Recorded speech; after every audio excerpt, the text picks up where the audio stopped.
Hello, happy to have you with the channel 12-Step Guide with Troy. Today we're going to continue step 9. We're going to complete step 9 in the material Alcoholics Anonymous.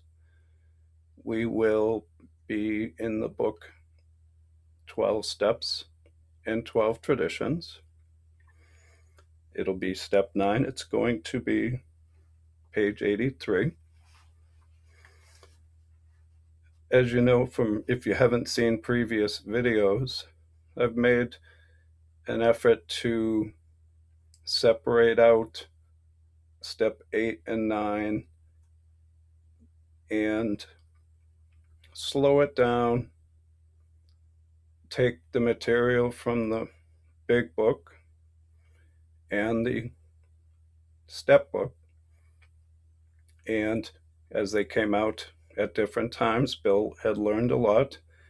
It wasn't always clear where that stuff fit if you didn't know. So I'm making a real effort so that you better understand what Bill was saying. So let's jump right in. A couple of things. Step 9 here, there's a lot of information here in this step book, step 9, that quite frankly, for a long time, I misunderstood what was being said. The same with step 8, and it's important that I try to really clear that up because I'd been to thousands of meetings. Others also, I believe, misunderstood. Bill was quite the writer, and this stuff was deep. So what is step 9? Made direct amends to such people wherever possible, except when to do so would injure them or others. So right off the bat, let's process what's going on here. We're looking to repair past damage, but we don't want to do that at the expense of creating new damage. So that's very important because it's very easy to happen if we're not prepared. And I'll use some examples, as will Bill today. So let's jump right in. Good judgment, a careful sense of timing, courage, and prudence. Now, prudence is the best course of action, decision making, planning, managing. So these things should factor in to a successful step 9. So prudence. These are the qualities we shall need when we take step 9. Let's consider the promises for a minute. I'm going to go over those promises at the end of this reading. At the end of this reading, I'm also going to read, it should be short, what I wrote in 98 in a step book that I wrote. And we're going to process some of this information further at that time. Those promises that we'll cover, they happen for a reason. And what's being said here is we've changed. We're taking responsibility for our actions. In the days of drinking, all this stuff was happening. I was being driven by the alcohol, but you know what? There can be other things driving you: anger, jealousy, depression, financial issues, broken relationships. It just goes on and on. The possibilities. I'm going to get into that a little more, an experience that I had when I was sober. So this judgment, using good judgment, knowing it isn't just jump right in, lest we spoil a later opportunity or get it wrong and create more problems. This sense of timing, to know the right time for something to happen. courage. Some of this stuff can be a challenge for us, and that prudence. So, truly, a change in our thoughts, attitudes, and actions, a personality change to bring about this recovery, this changed person, this new outlook on life that others will observe. Let's move on. Another thing I want to cover, Bill's going to get into a layered approach here. And I'm going to get into that more a couple of times. It's very important.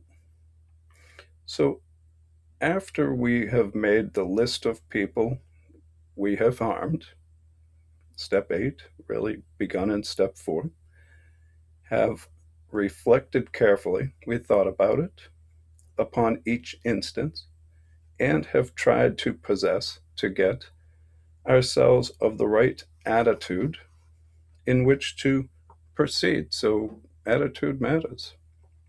If you think it's going to go well, there's a good chance it will. If you think it's going to suck, well, maybe the success isn't going to be so great. And others can perceive our attitude. So, in which to proceed, we will see that the making of direct amends divides those we should approach into several classes. So, let's process these several classes. Reading this stuff in a meeting, we sit down, start reading, we buzz right through this, talk about it, and it can be so easily missed if you don't slow it down. And it's more important when you're actually trying to do this step to understand these things and to help guide you. Many before us have been there. So, number 1, there will be those who ought to be dealt with just as soon as we become reasonably confident that we can maintain our sobriety. Well, that's important. As soon as we know we can maintain our sobriety, that factors in. Maybe we've apologized to plenty of people plenty of times, gone back to drinking, so let's consider that. We'll come back to that more. And also a layered approach. Each individual, there may be more than one amend. So we're going to look at that also. We'll talk about it more. So, number 2, there will be those to whom we can make only partial restitution. So, to correct, to restore, to make right, pay back, apologize, to compensate. So, there'll be those we can only partially, for whatever reason, make partial restitution, lest complete disclosures do them or others more harm than good. Maybe we can only apologize part of the list. Maybe there's things on that list that we can't say. Maybe there's parts of it we can't say because we risk hurting others. And we want to avoid that. Number 3, there will be other cases where action ought to be deferred, ought to be delayed. And I'll get into that specific example at the end of the video that I had just a month ago. And 4, I'm adding those numbers, they're not in here. Still others in which, by the very nature of the situation, we shall never be able to make direct personal contact at all. This thing about a month ago, I thought it was number 4. Well, turned out to be number 3. Most of us begin making certain kinds of direct amends from the day we join Alcoholics Anonymous. The moment we tell our families that we are really going to try the program, the process has begun. In this area, there are seldom any questions of timing or caution. We want to come in the door shouting the good news. Because what's happened? well, we begin to recognize and accept we have a problem. There is a solution. After coming from our first meeting, so maybe you went to a meeting and really heard something for the first time, or perhaps after we have finished reading the book Alcoholics Anonymous. Now, that book came first.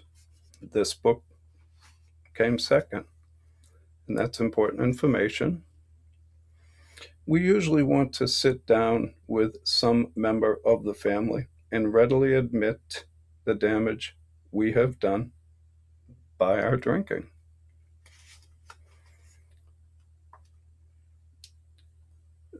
That's important because the book Alcoholics Anonymous has a lot of foundational information that helps you identify your issues and stories. And the first look at the steps is a tremendous amount of information in there to help you identify a beginning. Whereas the step book was a filling in color later about the steps, later experience. So, Alcoholics Anonymous. We usually want to sit down with some member of the family and readily admit the damage we have done by our drinking. Just recapping. Almost always we want to go further and admit our defects that have made us hard to live with. This will be a very different occasion, and in sharp contrast with those hangover mornings when we alternated between reviling ourselves, hating or criticizing ourselves, and blaming the family and everyone else for our troubles. At this first sitting, it is necessary only that we make a general admission of our defects. This is that layered approach that I'm talking about. You don't make a list and necessarily get into everything right away. Maybe just at the beginning, look, I'm going to try to stay sober. I'm going to make an effort here. And there's a beginning. So moving on. It may be unwise at this stage to rehash certain harrowing episodes, to go over some real vibrant, frothy stuff where you really jam stuff up, things that maybe they're still smarting about. Better to leave it alone for now. Good judgment will suggest that we ought to take our time. You got the time, take your time.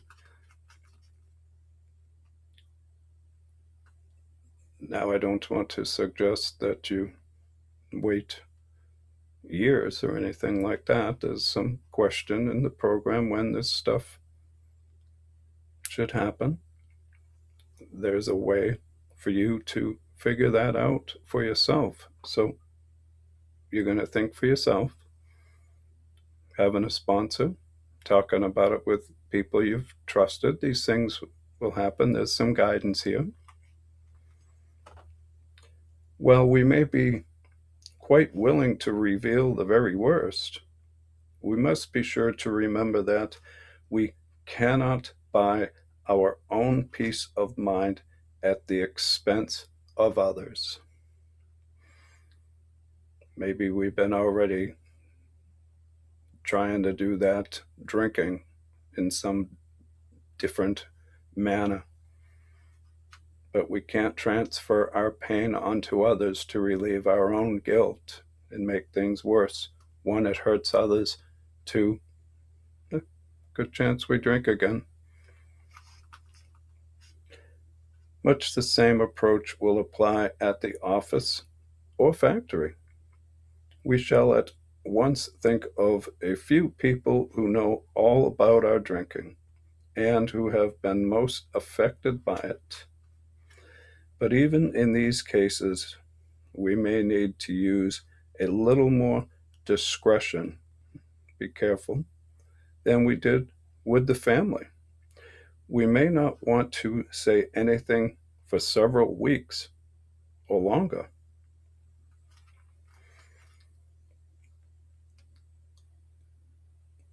When you put the drink down, and this is alcohol and drugs, other programs might be a little different, but when you put the drink or drug down, after 30 days or so, your emotions start to come back, your thoughts, you start to really feel different. By 90 days, you're pretty alive. You're remembering things, you're feeling things. It's a good time to be dealing with stuff. It's also very confusing. High relapse potential because of it. So it can try and motivate us to do things that may or may not be within our best interest. But having a sponsor, talking to them, going to meetings, you can manage that energy and those questions. And at the job, they may be less forgiving and you could potentially have more to lose. So right now we're talking about the job. We're talking about the family also, but we don't want to blow a job on this. First, we will wish to be reasonably certain that we are on the AA beam. What does he mean by that? Yet again, that we aren't going to relapse, that we aren't going to reveal information that could come back to hurt us. Maybe they didn't know and start watching, we go ahead and relapse, and it could be a problem. However, let's consider the great quagmire, otherwise said catch 22, a no-win scenario. If you don't make amends, you might drink. If you do make amends and get it wrong, you might drink. So, well, how do we resolve this quagmire? Step 4, resentment list, right? We start to unlock that stuff, the harms, untangling that knot. First, we're understanding this list, we're understanding ourselves, a sponsor's helping us understand this stuff. And then we have a better understanding of how to proceed. And sobriety is very important. If we're not going to stay sober, if we're not clear that we're on that AA beam, well, it's a funky place to be. Now, if you aren't sure you're going to stay sober, well, there's another question in itself. Why not? What are you not doing? What are you missing? What needs to happen? How can you get there? Do the steps. So we're on the AA beam. Then we are ready to go to these people to tell them what AA is and what we are trying to do. Against this background, we can freely admit the damage we have done and make our apologies.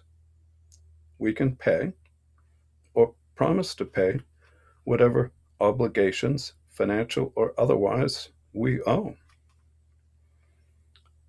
The generous response of most people to such quiet sincerity will often astonish us. It will surprise us. Even our severest and most justified critics will frequently meet us more than halfway on the first trial. Page 85. This atmosphere, this essence that we've created, this relationship building, this atmosphere of approval and praise is apt to be so exhilarating, so exciting, so relieving, as to put us off balance by creating an insatiable appetite. It felt so good. I'll have another. There's another area that we might have an insatiable appetite, and that's with drugs and alcohol. These behaviors, even though we may not be drinking or drugging or other behaviors out there, they can show up. The behavior can show up in other ways. That's my message here. The gambling, well, it was so fun, let's do that again, until it goes bad. So anyway, this, be careful. So you make this amend, you feel so good about it that it sets you off balance by creating this insatiable appetite for more of the same. But there's another possible, or we may be tipped over in the other direction when, in rare cases, we get a cool and skeptical reception. They don't believe you, they've heard it enough times, they stopped caring, timing sucked, whatever the case may be. This will tempt us to argue. Want to be careful about that. We weren't ready, something didn't go our way, next thing we want to push the point, or to press our point insistently. I'm sorry becomes, I'm sorry you're an asshole. Or maybe it will tempt us to discouragement and pessimism. I shouldn't have done that. What's with this step? I was better off without it. Because we weren't prepared. But if we have prepared ourselves well in advance, such reactions will not deflect us from our steady and even purpose. And how is this preparation happening? Step 5, sponsor, meetings, talking with others, reasoning this stuff out. After taking this preliminary, that's a beginning with the intent of a larger event to follow. So, after taking this preliminary trial at making amends, we may enjoy such a sense of relief that we conclude our task is finished. We will want to rest on our laurels. We conclude no further efforts necessary. The temptation to skip the more humiliating. So, everybody doesn't necessarily understand what it feels like to be humiliated. They've been humiliated, they just don't understand the word, but ways you felt degraded, or you don't feel right, or things happen that maybe the next day you didn't want to think about those, or you drink again to not have to talk about them, or make new problems, or you don't want to talk about them. Those things are in the line of humiliation, failures that often led to sobriety. If things were going good, probably wouldn't find a need to get sober, drug free, or other behaviors out there. The temptation to skip the more humiliating and dreaded meetings that still remain may be great. So you justify, well, let's just skip those. We will often manufacture, we'll invent plausible excuses. So we'll invent good excuses for dodging these issues entirely. We just dream up reasons why we shouldn't need to. Or we may just procrastinate. Let's delay, telling ourselves the time is not yet, when in reality we have already passed up many a fine chance to right a serious wrong. Let's not talk prudence while practicing evasion. Another way to say that, let's not talk being cautious while practicing avoidance. As soon as we begin to feel confident in our new way of life and have begun, so as soon as, okay, here's some messaging, here's some timeline, that we begin to feel this confidence in our new way of life and have begun, by our behavior and example to convince those about us that we are indeed changing for the better, it is usually safe to talk in complete frankness with those who have been seriously affected, even those who may be only a little or not at all aware of what we have done to them. So, just to recap that, you're going to measure yourself and your changes and in your understandings. Are you putting a serious effort into the program? Are you starting to feel better? Are you feeling like you're going to stay sober? Are you taking some of these steps seriously, doing the steps? Well, if these things are happening, these are good measurements for knowing you're in control. But the only exceptions we will make will be cases where our disclosures, us trying to make this amend, would cause actual harm. Again, we don't want to create one problem for another. These conversations can begin in a casual or natural way. But if no such opportunity presents itself, at some point we will want to summon all our courage, head straight for the person concerned, and lay our cards on the table. We needn't wallow in excessive remorse before those we have harmed. But amends at this level should always be forthright and generous.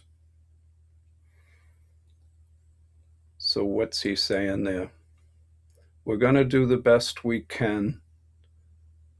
We don't have to scrape bottom or get stuck in it, lost in it. We've got a plan. We've put a lot of effort into our plan. We're going to do our best. We're going to convey this message. We're going to be straightforward and honest. And we're going to be generous. We're going to give more than expected. We're really going to try to right this wrong. We're going to be, it's not just, hey, I'm sorry. It's helping them understand what's happening with us in our life and why we're doing it and the changes we're trying to make. And that'll be important for a lot of people. And some are, if not, well, you did your best. Did you do your best? Are you doing your best? There can only be one consideration which should qualify, which should regulate or shape our desire for a complete disclosure of the damage we have done.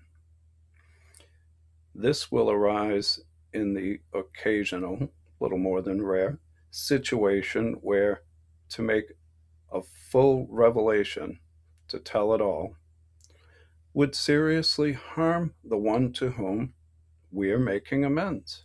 We want to avoid that. You might have to live with some guilt. Or, quite as important, other people. You tell one person and somehow hurt another. We cannot, for example, unload a detailed account of extramarital adventuring, a detailed cheating escapade. So, again, we cannot, for example, unload a detailed account of extramarital adventuring upon the shoulders of our unsuspecting wife or husband. And even if in those cases where such a matter must be discussed, let's try to avoid harming third parties, whoever they may be. It does not lighten our burden when we recklessly make the crosses of others heavier. So that would be a biblical reference, carrying a heavy cross. You make some disclosure and then they want to know, oh, who was it? And Jealousy is, they call it one of the seven deadly sins because it has the power to kill. It has the power to cost you a marriage. So it's something to really weigh out. Doesn't mean it shouldn't happen. There might be situations where it needs to. If they know damn well you were or really suspect it, and you're like, no, no, no, and you've altered their intuition to cover your own ass, well, these things, you've hurt others that way, and well, that intuition may be still altered. So there's a lot to consider there. Many a razor edged question can arise in other departments of life where the same principle is involved, the same kind of concept. Suppose, for instance, that we have drunk up a good chunk of our firm's money. Imagine that. Whether by borrowing or on a heavily padded expense account. Suppose that this may continue to go undetected if we say nothing. Now, here's some, they're questions. That they're not statements, they're not race in and do it, they're real questions. This is all reasoning out. Nobody knows your situation but you. So these are ways to sort of contemplate different things. Do we instantly confess our irregularities to the firm? Suddenly, oh, we got sober, or it's an honest program, let's race in there and tell them what we've done. And by the time we've done that, we're got no job, the family's not getting fed, and next thing we're off to the bar, and that AA really sucked. There's a real process here, and I hope that I'm helping you see that. So, do we instantly confess our irregularities to the firm in the practical certainty that we will be fired and become unemployable? Again, that's a question. Another one, are we going to be so rigidly righteous about making amends that we don't care what happens to the family and home? I've seen religious beliefs come alive early on and start to dominate, and I assure you those religious beliefs weren't playing much of a factor when you was heading down to your drug dealers to buy some drugs, or what the bartender was serving. But all of a sudden, sober, drug free, and all these things come up. So let's ease up on stuff we may not fully understand early on, and let's try to really learn and figure out about ourselves and do our best. There's forgiveness to be had. There's a way to achieve it. So, or do we first consult those who are to be gravely affected? So, do you first consider those who are going to be hurt before you get all honest and start telling it all? Is there more to be considered in your field of view? Take the blinders off a horse. They put blinders on them walking down the street so they can't see anything else. Well, your peripheral vision, that vision from left to right, you need to see what's going on and consider those things. That's the hope. Do we lay the matter before our sponsor or spiritual advisor, earnestly asking God's help and guidance? Meanwhile, resolving to do the right thing when it becomes clear, cost what it may. There's some of the formula for the program Alcoholics Anonymous. There's people that have been there. There's people that care. There's people who can stay sober by helping us and us helping them in figuring this stuff out. And also, we have to build trust. We don't just race into a meeting and everybody's trustworthy and start dumping our shit out on the group. There's a lot of variables. A beginning is very important. So this is the last page, page 87 at the top.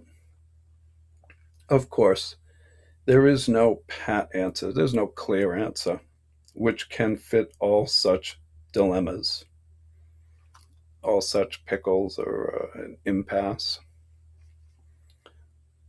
But all of them do require a complete willingness to make amends as fast and as far as may be possible in a given set of conditions. So that willingness to go as far as we can with it, first understanding it ourselves. Above all, we should try to be absolutely sure that we are not delaying because we are afraid. Step 4, fear list. Throw it on your fear list. You talk about it if that fear is there. Talk about it. For the readiness to take the full consequences, the full penalty of our past acts, and to take responsibility to care for the well-being of others at the same time is the very spirit of step 9. So what did he just say there? Make amends, except when to do so would injure them or others. And I place myself in that definition of others. I have to factor in. I didn't get sober to make my life considerably worse. There's a lot of variables. So that's the end of step 9 reading of Alcoholics Anonymous. And in 98, I wrote a step book to try to clear up or clarify in simple terms, make sure that the steps were being understood. And I'm going to read that for you now. And I just want to also recap some of what we covered just to bring it together a little bit more. Okay, so this is from the book, the HS 12-Step Guide that I wrote in 98. It's a recap of 8 and 9. So we know step 8 made a list of people we had harmed and became willing to make amends to them all. And step 9 made direct amends to such people wherever possible, except when to do so would injure them or others. We have a list of people we had harmed. We made it when we took inventory at step 4. We know that. If this is your first video, this will recap some things, encouragement to go back and review those earlier videos. So this is a good time to reflect for a moment and consider if we have forgotten anyone. If we forgot to list someone we had harmed, then we could list them now. If resentment, fear, or sex conduct is connected to it, then we could put it on a short step 10 list. This would presuppose someone that had already done their step 4 and 5. They're moving along, they're really looking at beginning to make amends, and something came up. Well, we're going to get into step 10. There's a step 10 list. There's a place for this stuff. Well, we are still on step 8. Let's look at the word harm. We might call it instincts in collision, which caused physical, mental, spiritual, or emotional damage to people. Step 8 and 9 will work hand in hand. That's important information. That step 8, willingness, the second half of that's going to carry you right through step 9. You're going to need that willingness right through the whole amend process, especially if it starts going a way you didn't quite expect and you're still willing to just make it right. It'll help you keep your head on straight. We already had our list. We needed to work on becoming willing with each new amend. Each one is important. Some would be easier than others. We had a trial run at making amends with our sponsor. At step 5, there was a real point to starting our list in step 4, taking it through step 5, really understanding it ourselves. At this point, so in the first paragraph, I had read 1, 2, 3, and 4 of 4 different, in the Alcoholics Anonymous material, of 4 different uh, breakdowns of how we might proceed. And so I'm going to say it simply a different way here. At this point, we might break our list into 4 different lists. The first list were the people I definitely could make amends to. The second list, maybe I could make amends. The third list were the people I probably wasn't going to make amends to. The fourth list was the nevers. The nevers were people I probably would never make amends to. It's an honest program. In the beginning was important. Let's come back to that layered approach. Let's imagine in your resentment list you have 10 different resentments for the same person, and over there at the back half of that list in the amends you also have a bunch of ways that you harmed them.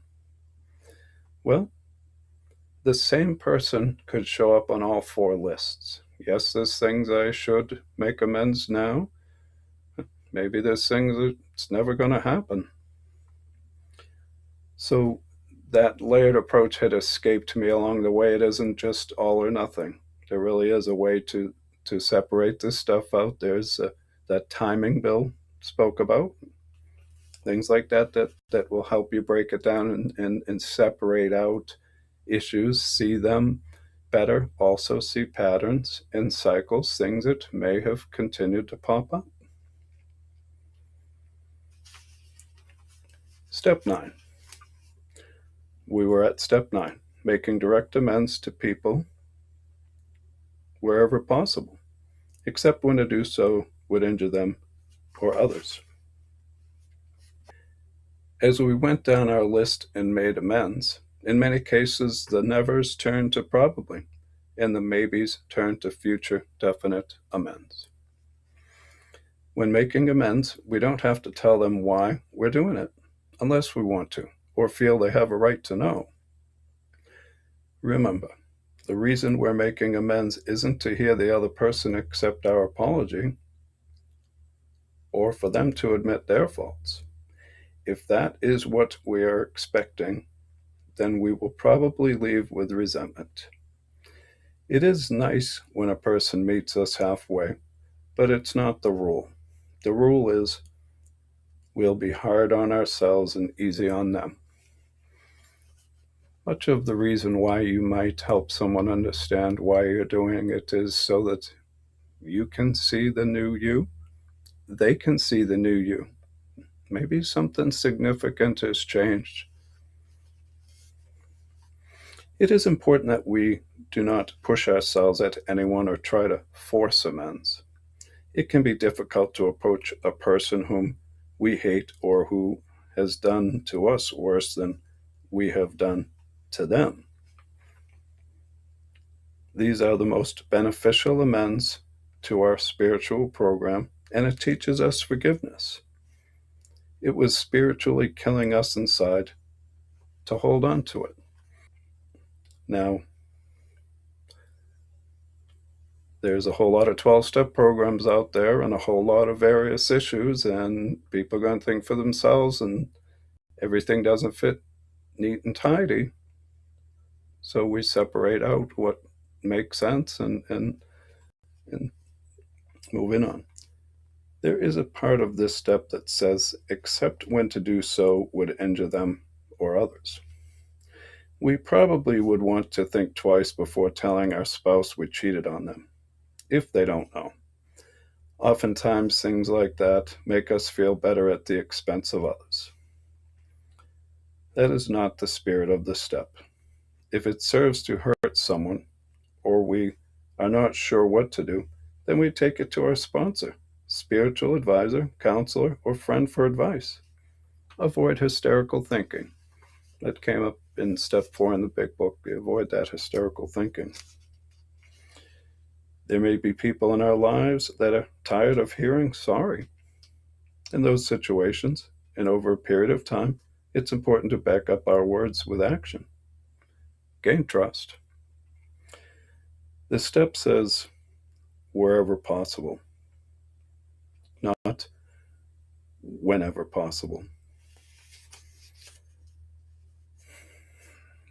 It was an effort to separate that just because you can doesn't mean the timing's there, that it's appropriate, that you're prepared. So reason out that it is possible. God makes things possible as long as we are willing and patient. Our Creator can do for us what we cannot do for ourselves. We are developing spiritually, and the sunlight of the Spirit can reveal itself to us in times of need. Story time. 27 years ago, which put me at 11 years sober, mind you. Just because you're sober doesn't make all things clean and tidy. Something happened, and I was willing, prepared, but it was just on another list for reasons that, not because I wasn't willing, it was just complicated. I got a text a month ago from a fourth person that the text was time sensitive. Somebody was dying, that they needed to hear from me. I wasn't the obstruction, but for the first time, they needed to hear from me, and I called immediately. And as it turned out, I made amends to 3 people on the phone. One was dying, died a half an hour later, matter of fact, needed to hear from me. Another one, it was, they were entitled to a thank you. These people were important. And that wasn't the deciding factor. It just happened to be. It bothered me more. And another one, it was just simply just repairing the relationship as best as I could.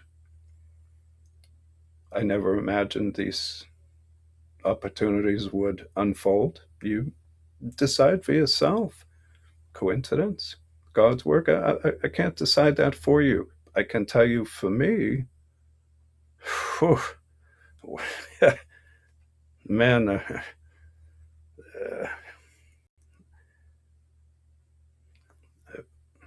there was a lot going on, and it helped me prepare well.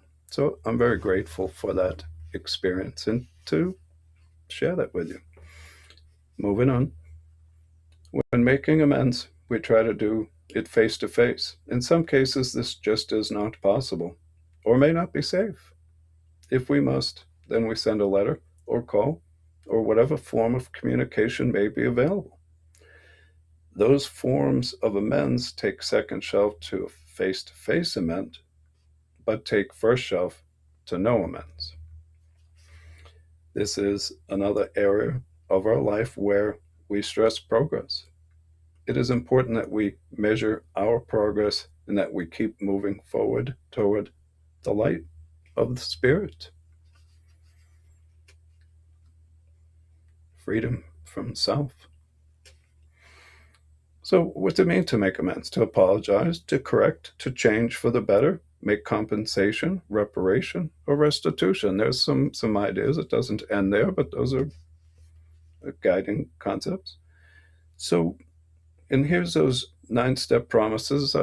Again, this is out of the HS material, so I've changed things a little bit, but the concepts are consistent. This is all Alcoholics Anonymous driven material. It will sound familiar right off the bat. If we are painstaking about this phase of our development, we will be amazed. As a result of doing the first 9 steps, we are going to know a new freedom and a new happiness. We will not regret the past, nor wish to shut the door on it. And we are able to use our past experience as a positive tool to reach the newcomer.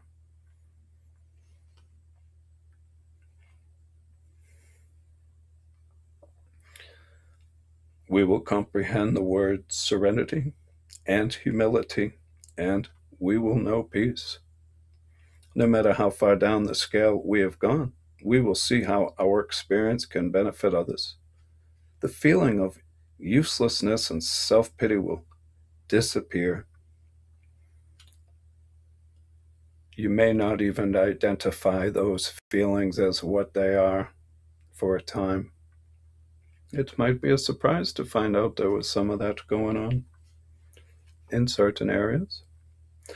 We will lose interest in selfish things and gain interest in our fellows. Self-seeking will slip away. Our whole attitude and outlook on life will change. Fear of people and of economic insecurity will leave us. This should sound very familiar out of Step 9 in the Alcoholics Anonymous book. We will intuitively, that's a gut feeling, know how to handle situations which used to baffle us. And by doing these amends, we're also restoring others' intuitions that we may have damaged. We will suddenly realize that God is doing for us what we could not do for ourselves.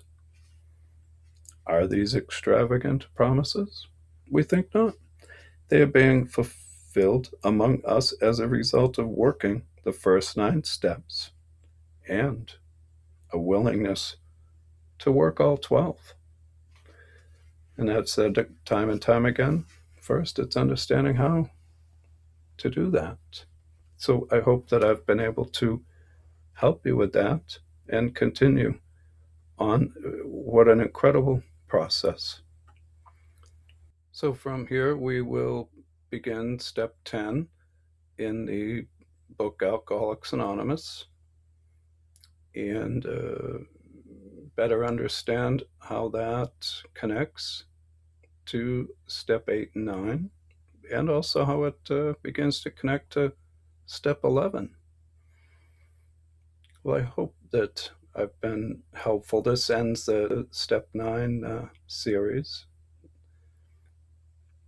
Have a nice day, and thank you.